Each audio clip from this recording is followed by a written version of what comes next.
Hello everyone, welcome to JK Exam Cracker. This is your part second of vaccination and immunization topic, which is a part of your specialization syllabus for female supervisor. Alright, so let's move ahead. Also, we as a team of JK Exam Cracker, we have completed the syllabus for JK SSB supervisor exam, which includes online lectures, PDF notes and MCQ and practice sets.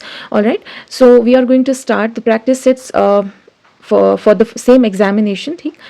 Kindly subscribe to our channel for the more updates and stay tuned. Now we are left with these killed and inactivated viruses. ठीक है, so what are these? इसमें क्या करते हैं कि जो pathogen होता है, ठीक है, the pathogen जो है which can be either a bacteria or a virus. So as a whole organism उसे या तो kill किया जाता है या तो inactivate किया जाता है by chemical treatment or heat, और you can say even radiation भी use होता है इसमें. ठीक है, so radiation, heat या chemical treatment के दौरान इस पैथोजन जो है whether that's a bacteria or a virus उसको you can say kill किया जाता है या inactivate किया जाता है, which I mean to say attenuate किया जाता है. ठीक है, और फिर उस किल्ड और इनएक्टिवेटेड जो पैथोजन होता है उसको एज एन एंटाइजन जो है वो यूज़ किया जाता है और एंटीजन जो है वो यूज़ किया जाता है. ठीक, जैसे अगर हम केमिकल ट्रीटमेंट की बात करें, फॉर्मल्डिहाइड को यूज़ किया जाता है फॉर दिस किलिंग और इनएक्टिवेशन ऑफ दीज पैथोजेंस. ठीक, सी इनका जो इम्यून रिस्पॉन्स होता है ऐसे वैक्सीन्स का, killed and inactivated virus vaccines का, इनमें उतना यू कैन से स्ट्रॉन्ग या इफेक्टिव इम्यून रिस्पॉन्स नहीं होता है. ठीक है, alright, so they are not good at producing effective response. Therefore इनके लिए हमें मल्टीपल बूस्टर्स की ज़रूरत पड़ती है. ठीक, so they require multiple boosters. ठीक, and higher doses because higher doses, क्योंकि ये वैक्सीन्स जो किल्ड एंड इनएक्टिवेटेड वैक्सीन्स होते हैं, ठीक है, तो दीज आर वीक इम्यूनोजेंस. ठीक है, so they have poor response producing capacity. ठीक है, so they are not as effective at producing this immune response. ठीक, देयरफॉर इसलिए हमें इनके लिए मल्टीपल बूस्टर्स या इनके हायर डोजेस की हमें ज़रूरत पड़ती है. जैसे for example Salk polio virus. ठीक है, एग्जाम्पल के तौर पे साल्क पोलियो वायरस जो है, ठीक है, तरह जो वूपिंग कफ है पर्ट्यूसिस, उसके लिए जो वैक्सीन की हमें ज़रूरत पड़ती है. ठीक है, दैट इज़ यहाँ पे तो वैसे दिया गया है polio IPV vaccine, pertussis vaccine, rabies vaccine, hepatitis A virus vaccine. So these are the examples जो हम किल्ड इनएक्टिवेटेड वैक्सीन्स के थ्रू ट्रीट बनाते हैं या यू कैन से ऐसी डिजीज़ को ट्रीट करने के लिए यूज़ करते हैं. ठीक है, जैसे मैं यहाँ पे बता दूँ कि ये जो फॉर एग्जांपल ये ऑरल पोलियो वैक्सीन जो है ना, सैबिन, ठीक है, तो इस केस में क्या था, जिन लोगों को ये दिया जाता था उनमें पैरालिटिक पोलियो जो है वो एसोसिएट हो जाता था, यानी जिन लोगों को ये वैक्सीन दिया जाता था और उनमें पैरालिसिस देखने के हमें चांसेस मिलते थे. ठीक है, बिकॉज क्योंकि जो केमिकल एजेंट एट्यूनेशन या किलिंग के लिए यहाँ पे यूज़ होता था that was formaldehyde, that failed to kill all the viruses in the vaccine. इन वैक्सीन्स में प्रेजेंट जो वायरसेस थे सारे नहीं मर जाते थे, एंड एज अ रिजल्ट जो है कुछ एक्टिव जो पैथोजेंस है वो रह जाते थे. जब हम उसे एज वैक्सीन इंट्रोड्यूस करते थे लोगों में as against this as you can say oral polio vaccine जैसे सैबिन कहा जाता है. ठीक है, तो उन लोगों में हमें देखने को मिला कि they were associated with higher ratios of paralysis. ठीक है, एक हायर परसेंटेज था ऐसे लोगों में. ठीक, that is why I said कि ये उतने इफेक्टिव नहीं होते, और अगर ये इफेक्टिव बनाने हैं तो we require multiple doses, multiple boosters and higher doses because they are weak immunogens. ठीक, Alright, another one is the subunit vaccines. In case of subunit vaccines, जो पैथोजन है उसको हम as a whole organism नहीं करते हैं, बल्कि उसका so instead we make use of the subunits of them. That means हम उस entire microbe को use करने के बजाय हम उसका वो part use करते हैं जो actually which is best to stimulate the immune response. ठीक है, तो ये जो antigens होते हैं, ठीक है, विच आर दीज माइक्रोब्स, ठीक है, उनका वो पार्ट हम यूज करते हैं which are best to stimulate the immune response. That is why they are called the sub unit vaccines. ठीक है, यहाँ पे एक फायदा ये है कि सिंस हम पूरे माइक्रोब को यूज नहीं करते हैं बल्कि हम उसका कुछ पार्ट यूज करते हैं which is best to stimulate the immune response, therefore कि इनका जो एडवर्स रिएक्शन होता है टू द वैक्सीन जो है दे आर लोअर. ठीक है, सो ये ज़्यादा नुकसानदेह नहीं होते हैं. with respect to a healthy person. All right, moving on to the next one. So we have these DNA vaccines. ठीक, all right. In case of DNA vaccines जो है, what do we do कि जो bacterial plasmid DNA होता है उसको हम modify करते हैं by introducing the gene sequence of antigen. और you can say क्या होता है कि जो genes of microbes antigens होते हैं उनको हम यूज़ करते हैं और फिर उसे इंट्रोड्यूस करते हैं इनटू द बॉडी, जिसमें हम वैक्सीन जो है उसको लगाते हैं. ठीक है, और ये जो डीएनए है, ठीक है, प्लास्मिड डीएनए, ठीक है, सो यू कैन से प्लास्मिड डीएनए, यू कैन से बैक्टीरियल प्लास्मिड डीएनए जो है वो यूज़ करते हैं. उसके बाद ये जो डीएनए है ये सेल से क्या बनवाता है, इट इंस्ट्रक्ट्स, ये उन सेल्स को डायरेक्ट करता है कि एंटीजेंस बनाओ. ठीक है, उसके बाद जो सेल्स हैं वो सिक्रेट करते हैं एंटीजेंस और उन्हें अपने सरफेस पे डिस्प्ले करते हैं. दैट मीन्स कि जब ये हम डीएनए वैक्सीन्स जो है which are bacterial plasmid DNA, ठीक है, तो वो जीन्स इंट्रोड्यूस करने के बाद, एज अ वैक्सीन इंट्रोड्यूस करने के बाद, वो जो डीएनए है वो उन सेल्स जिनमें वो हम इंट्रोड्यूस करते हैं, नॉर्मली वो मसल सेल्स होती हैं, उनमें इंट्रोड्यूस करने के बाद वो सेल्स जो है वो एंटीजेंस बनाते हैं और इन सेल्स पे वो एंटीजेंस जो है वो डिस्प्ले हो जाते हैं. ठीक है, and as a result body की ओन सेल्स जो है जिनमें हमने ये जीन्स ऑफ द पैथोजन जो है इंट्रोड्यूस किए होते हैं, they become vaccine making factories. ठीक है, and as a result they create antigens which are necessary to stimulate the immune response. तो इस तरह जो है this is another mode of inducing immunity in a healthy living being. ठीक, एक healthy organism में इम्यूनिटी को इंड्यूस या स्टिमुलेट करने का ये एक अदर तरीका है जहाँ पे हम बैक्टीरियल डीएनए जो उसको होस्ट सेल में इंट्रोड्यूस करते हैं, फिर वो होस्ट सेल जो है ना वहीं से एंटीजेंस बनने स्टार्ट हो जाते हैं. ठीक है, दे बिकम वैक्सीन फैक्ट्रीज. ठीक है, वो और हमारी बॉडी में जो है इम्यून रिस्पॉन्स जो है उस तरीके से बनना स्टार्ट हो जाता है. ठीक है, ऑलराइट. अब ये जो रिकॉम्बिनेंट वेक्टर वैक्सीन्स होते हैं ये क्या होते हैं, they are very similar to DNA vaccines. लेकिन यहाँ पे क्या होता है, डीएनए वैक्सीन्स के केस में जो जीन्स होते हैं, एंटीजन जीन्स होते हैं पैथोजन के, उनको हम directly cell of the host में इंट्रोड्यूस करते हैं. यहाँ पे वो डीएनए माइक्रोबियल डीएनए जो है उसको डायरेक्टली होस्ट सेल में इंट्रोड्यूस करने के बजाय, ठीक है, we make use of some vectors. अब ये वेक्टर्स क्या है, ये ऐसे एटूनेटेड वायरसेस एंड बैक्टीरियाज होते हैं, ठीक है, जिनमें हम माइक्रोबियल डीएनए जो है उनको इंट्रोड्यूस करते हैं. उसके बाद इन वायरसेस एंड बैक्टीरिया यानी इन वेक्टर्स को हम क्या करते हैं, एज वैक्सीन यूज करते हैं. ठीक है, ऑलराइट. दैट मीन्स कि इन रिकॉम्बिनेंट वेक्टर वैक्सीन्स क्या करते हैं, लाइव और एटूनेटेड वायरसेस या बैक्टीरियाज जो हैं जिन्हें हम वेक्टर्स कहते हैं उनको यूज किया जाता है माइक्रोबियल डीएनए इंट्रोड्यूस करके. उसके बाद फिर उस वायरस को हम एक हेल्दी होस्ट बॉडी में इंट्रोड्यूस किया जाता है, फिर वहाँ से वो एक इम्यून रिस्पॉन्स को जनरेट करता है. So moving on to the next one, that is the toxoid vaccines. ठीक, ऑलराइट. इन टॉक्सॉइड वैक्सीन्स हम क्या करते हैं, एक बैक्टीरियल टॉक्सिन जो है नॉर्मली जिन्हें हम एक्सोटॉक्सिन्स कहते हैं, ठीक है, उनको यूज करके, या जो पैथोजेंस के टॉक्सिन्स होते हैं, ठीक है, so these are pathogen toxins, ठीक है, उन्हें यूज करते हैं एज इम्यूनोजन. ठीक है, that is immune generating substance. ठीक है, एज इम्यूनोजन उनको यूज करते हैं. ठीक है, और इस तरह जो इम्यून सिस्टम है वो रिसीव करता है एक वैक्सीन जिसमें एक हार्मलेस टॉक्साइड होता है, ठीक है, जिसे एक्सोटॉक्सिन कहते हैं. इस तरीके से जो बॉडी होती है या बॉडी का जो इम्यून रिस्पॉन्स होता है, ये जो हार्मलेस टॉक्साइड होता है, बॉडी लर्न्स और इम्यून सिस्टम जो है that learns how to fight this harmless toxoid. And when the natural toxin जो है that enters into the body, वो भी इस तरीके से बॉडी जो है फाइट कर पाता है. ठीक है, सो इम्यून सिस्टम जो है that produces antibodies that block the toxin. इसमें जो वैक्सीन्स आते हैं, जो एग्जांपल्स हैं इसके वैक्सीन्स के, they are against diphtheria and tetanus.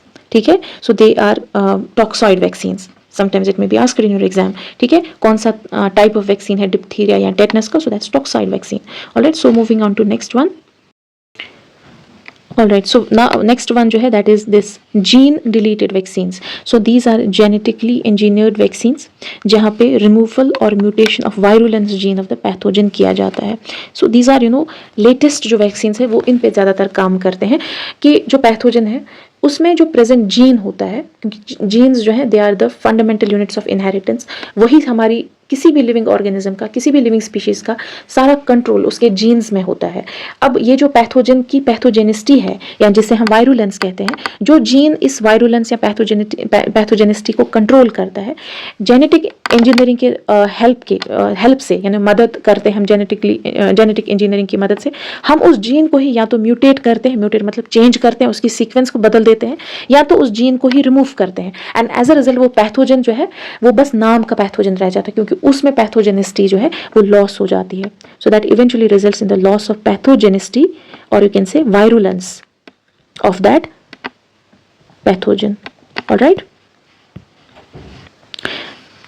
this one is the peptide vaccine. In peptide vaccine जो है these are again subunit vaccines, ठीक है, which are prepared by chemical synthesis of short immunogenic peptides, यानी ऐसे peptides जो immunogenic होते हैं, यानी which are capable of generating an immune response, ठीक। ओके तो ऐसे पेप्टाइड से ही ये बनाया जाता है, केमिकल सिंथेसिस, यानी सिंथेटिक वैक्सीन्स होते हैं, ठीक है। Alright, so moving on to the next one, that who can get vaccinated. Alright, so another important question is that who can get vaccinated, that means कौन से ऐसे लोग हैं जिन्हें वैक्सीन लगाया जा सकता है। See the general fact is कि नॉट एवरीवन जो है कैन गेट वैक्सीनेटेड, हर किसी को वैक्सीन जो है, हर कोई वैक्सीन हर किसी के लिए नहीं होता, ये सिंपल सी बात है। Not every vaccine is not for everyone, ठीक है, क्योंकि कुछ लोग हैं जिनके कुछ ऐसे मेडिकल कंडीशंस होते हैं, ठीक है, तो कुछ वैक्सीन उन्हें नहीं लगाने चाहिए, ठीक है। So therefore they should not get certain vaccines and और they should wait before getting them. That means vaccine लगाने से पहले you should ask the concerned expert, that means doctor's recommendation, ठीक है, is must for vaccination, ठीक है। और you can say कि जो डॉक्टर की consent है that is important before getting any vaccination, ठीक है। अब ऐसे लोग जिनको ये चीज़ों का ख्याल रखना सबसे ज़्यादा ज़रूरी है। नंबर 1, जो ऐसे पेशेंट्स हैं विच आर क्रोनिकली इल, ठीक है, जिन्हें विच आर अंडर कीमोथेरेपी, ठीक है, वो है। इसी तरह ऐसे लोग जिनमें सीवियर लाइफ थ्रेटनिंग एलर्जीज होते हैं to vaccine ingredients, so which are very rare, ठीक है। इसी तरह जो सीवियर इलनेस है या high fever on the day of vaccination, तब जो है व्हेन यू आर हेल्दी तभी आपको वैक्सीनेशन लेना चाहिए, 1। And if you are not suffering from any chronic और you can say life threatening allergies diseases, तब जाके जो है वैक्सीन लेने चाहिए, लेकिन still under the doctor's prescription, doctor के कंसेंट के बाद ही आपको एक पर्टिकुलर वैक्सीन लेना चाहिए, नॉट जस्ट कि रैंडमली आपको कोई भी वैक्सीन लेना चाहिए, ठीक है। इंपॉर्टेंट क्वेश्चन ये है कि what is in a vaccine, इस वैक्सीन में होता क्या है, ठीक। As already mention before also कि वैक्सीन जो हैं इनमें पैथोजेंस होते हैं जो या तो लाइव होते हैं या तो वो एट्यूनेटेड होते हैं, ठीक है, यानी जिनकी पैथोजेनिसिटी वायरुलेंस, यानी यू कैन से ए वायरुलेंट पैथोजेंस ये होते हैं, ठीक है। अब वैक्सीन में क्या होता है जिन्हें हम इंग्रेडिएंट्स ऑफ अ वैक्सीन बोलते हैं, ठीक है।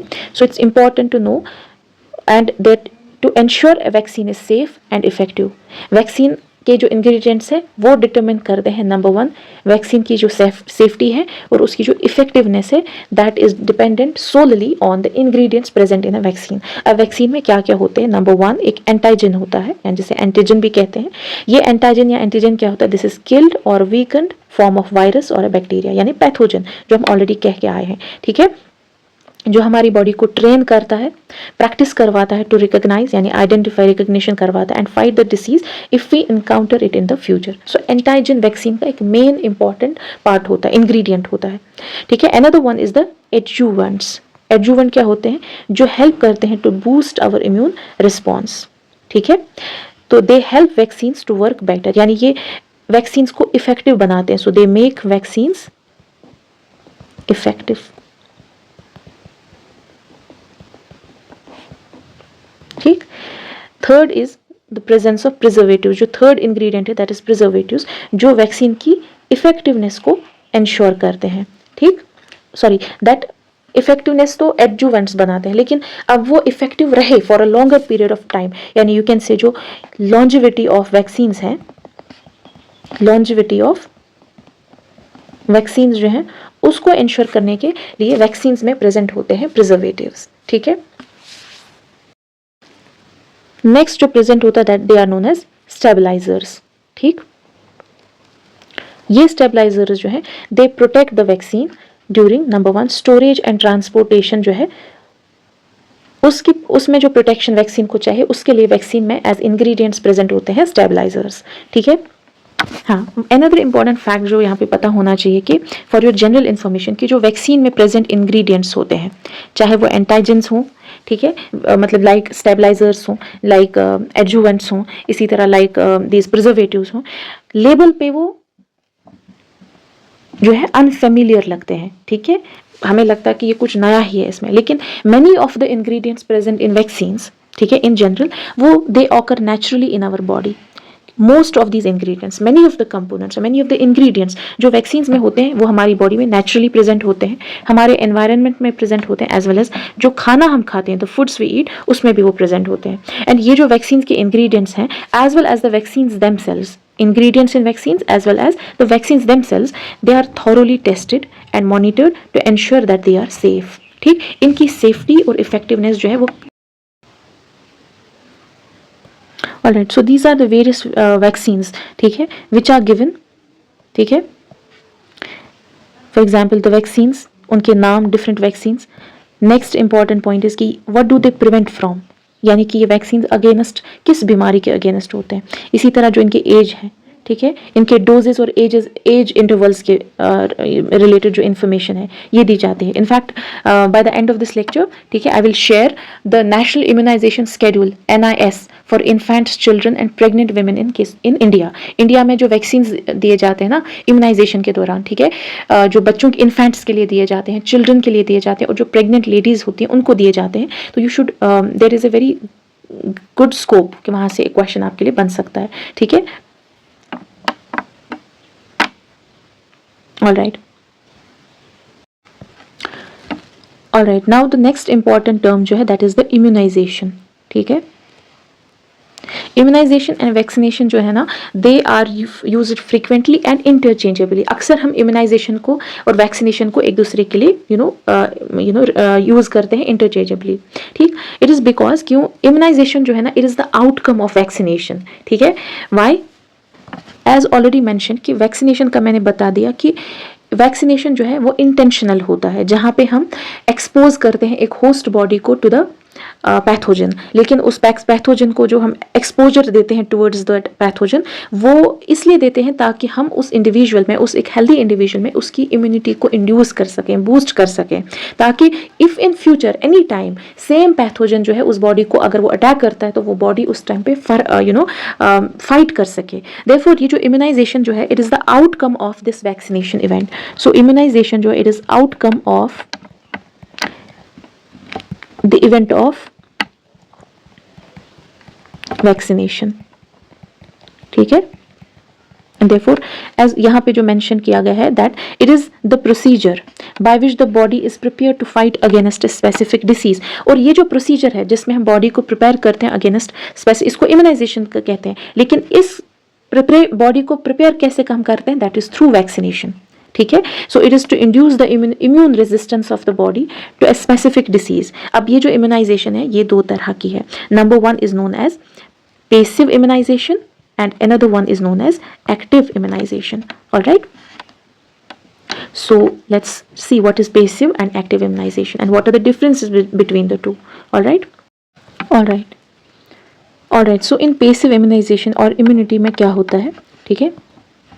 in this case जो इम्यूनिटी है, ठीक है, उससे प्रोड्यूस किया जाता है, कैन से इंड्यूस किया जाता है without challenging the immune system of the body. That means हम इम्यून सिस्टम को इन्वॉल्व किए बगैर उस इंडिविजुअल में जो है इम्यूनिटी प्रोड्यूस करते हैं। कैसे कि जो एक इम्यूनाइज्ड पर्सन होता है, यानी the person who is already affected by the disease, उसके बॉडी से हम सीरम और कुछ प्रोटीन्स लेते हैं लाइक गामा ग्लोबुलेंस, ठीक है, फ्रॉम अ पर्सन जो ऑलरेडी इम्यूनाइज्ड है and we transfer and administer them to a non immune person, ठीक। और ये जो पैसिव इम्यूनाइजेशन है या तो ये नेचुरली एक्वायर की जाती है या तो ये आर्टिफिशियली एक्वायर की जाती है। By that what do we mean, ठीक है। जैसे पैसिव नेचुरल इम्यूनाइजेशन का मतलब क्या है, जैसे इट इज़ एक्वायर्ड, जो नेचुरल मोड है इसका पैसिव नेचुरल इम्यूनाइजेशन या इम्यूनिटी का जो मोड है दैट इज जो मदर होता है बिफोर एंड आफ्टर बर्थ, ये फीटस या जो चाइल्ड होता है या इन्फेंट होता है, ये अपनी मदर से ये डिराइव करता है. सो पेसिव नेचुरल इम्यूनाइजेशन जो है, this is derived from mother. Okay.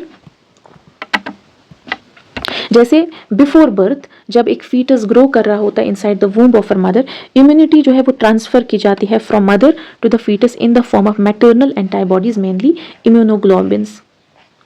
ठीक. And this happens through placenta. ठीक. And once the child is born, once the baby is born, ठीक है, तो ये जो इन्फेंट होता है, तो मदर कैसे अपने बेबी को जो है इम्यूनिटी प्रोवाइड करता है against various diseases like diphtheria, mumps, polio, tetanus, rubella. So these are the diseases जो प्रोटेक्शन जिसकी देती है this through passive natural immunisation. जब baby inside the womb of a mother through mainly immunoglobin G, ठीक, वहां से, क्योंकि maternal antibodies बनते हैं. ठीक है, मदर एंटीबॉडीज प्रोड्यूस करती हैं अपने फीटस को प्रोटेक्ट करने के लिए. एंड जब ये बच्चा अब पैदा हो जाता है पोस्ट डिलीवरी, पोस्ट पार्चुरेशन के बाद, तो जो मदर बच्चे को फीड करती है, मेनली जो बच्चा जो पहला दूध माँ का होता है जैसे कोलेस्ट्रम होता है which is rich in immunoglobin A. ठीक है, तो antibodies like immunoglobin A through breast milk in babies को मिलता है, जो जिसे हम मेनली जो पहला दूध होता है माँ का, दैट्स नोन एज कोलेस्ट्रम. ठीक है, because that is rich in these antibodies, mainly immunoglobins like immunoglobin A. ठीक है, तो that's rich, colostrum is rich in immunoglobin A. तो वो एक्ट करता है, वो एक नेचुरल इम्यूनिटी देता है, एक पेसिव नेचुरल इम्यूनिटी देता है बच्चे को. Now we are left with the passive artificial immunization. अब आर्टिफिशियल इम्यूनिटी कैसे बच्चों में, लेकिन एक पेसिव मोड जहाँ पे डायरेक्टली हम उस इंडिविजुअल का जो है इम्यूनिटी सिस्टम एंगेज नहीं करते हैं. It is developed by injecting previously prepared antibodies using serum from humans और animals. This type of immunity जो है it is useful for providing immediate protection against acute infections like tetanus और measles. ठीक. और ये जो पेसिव आर्टिफिशियल इम्यूनाइजेशन है ना, पास्ट में जब एंटीबायोटिक्स नहीं थे, ठीक है, अभी एंटीबायोटिक्स जो है वो डेवलप नहीं हुए थे, वो इंट्रोड्यूस नहीं हुए थे. पेसिव इम्यूनाइजेशन जो था it was a major form of treatment against infectious diseases. Even आजकल भी, even in modern times also, passive immunization को हम रूटीनली इंडिविजुअल्स पे यूज करते हैं जो जिनको diseases like tetanus, diphtheria, hepatitis या रेबीज होते हैं. जैसे फॉर एग्जाम्पल जो एंटी स्नेक विनम होता है ना, जो एक एंटी सीरम यूज किया जाता है in the treatment of snake bite, that is an example of passive artificial immunisation. Snake bite, और I can say anti snake venom. ठीक. Okay, alright. Now speaking of this active immunisation और active immunity. ठीक. It is acquired जहाँ पे हम immune system of the body को activate करते हैं, यानी एंगेज करते हैं, उसका यूज़ करते हैं इम्यूनिटी को इंड्यूस या डेवलप करने के लिए. ठीक है, so it is activated to induce और you can say stimulate the immune system.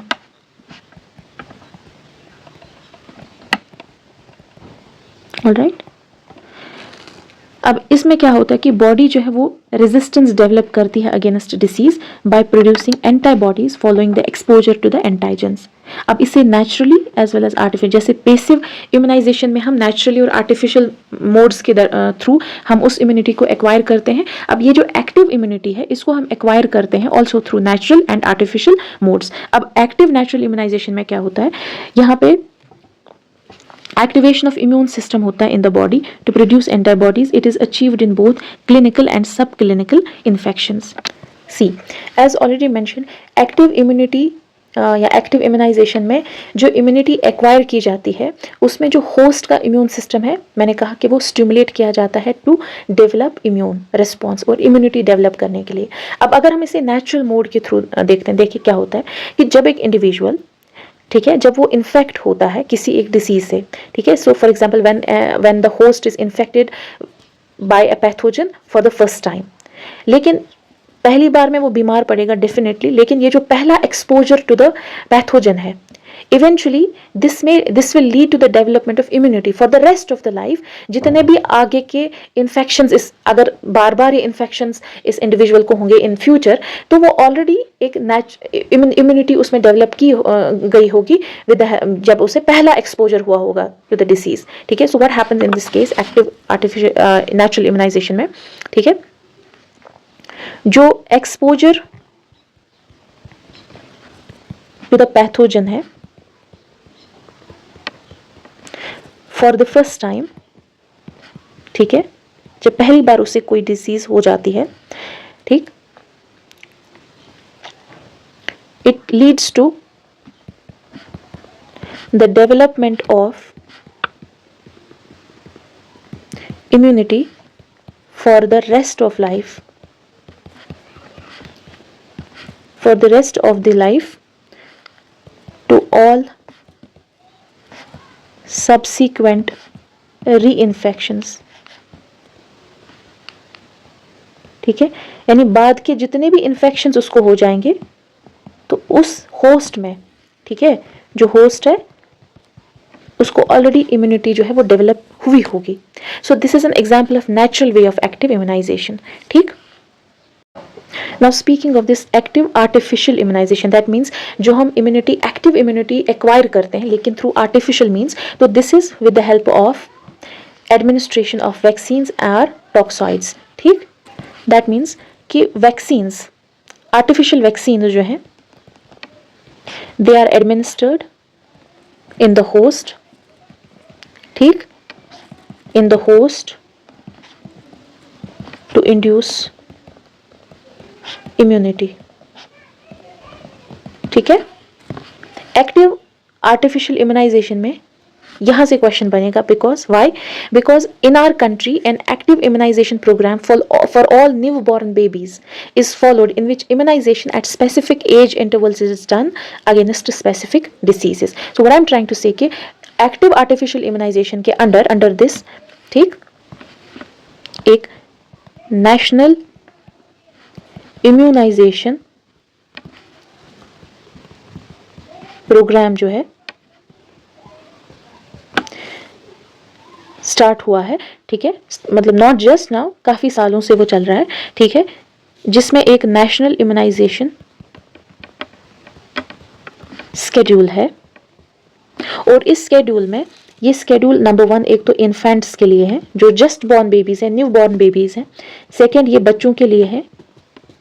And third, this is for pregnant ladies also. ठीक, इन इंडिया. ठीक, ये नेशनल इम्यूनाइजेशन प्रोग्राम है. ये यहाँ पे हम बच्चों को, इन्फेंट्स को और प्रेग्नेंट लेडीज को, ठीक है ना, जो इन्फेंट्स हैं, न्यूली बॉर्न बेबीज हैं, उनको हम वैक्सीन्स देते हैं. ठीक है, फ्रॉम टाइम टू टाइम, उनके डिफरेंट और एज ग्रुप्स के हिसाब से, और फॉर एग्जांपल डोजेज उनके डिफरेंट है. ठीक, और जो साइट है या route of administration of vaccine है, वो सारी मेंशन होते हैं. ठीक है, under this national immunization schedule. और आई एम श्योर यहाँ से आपको क्वेश्चंस बनेंगे. ठीक, आई मीन टू से एक प्रॉपर क्वेश्चन बनने का एक फेयर चांस है यहाँ से, नेशनल इम्यूनाइजेशन स्केड्यूल से, which I am going to share also. ठीक.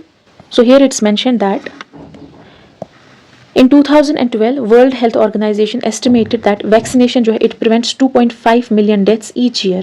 ठीक, which is a very huge number. and अगर 100% immunization हो और 100% efficacy of the vaccines भी हो, 1 out of 7 deaths among young children would be prevented, mostly in developing countries, making this an important strategy in combating diseases which are both life threatening and disability causing diseases. Alright, so this is a national immunization schedule for infants, children and pregnant women. ठीक है, so these are the various number 1 यहाँ से आपके vaccines हैं.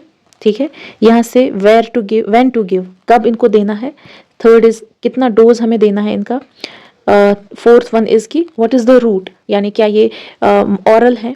ठीक है, कुछ vaccine जैसे ऑरल है, कुछ वैक्सीन जो इंट्रामस्क्यूलर है. ठीक है, और कुछ हैं सबक्यूटेनियस. ठीक, ऑलराइट, और ये रूट्स हैं इनके.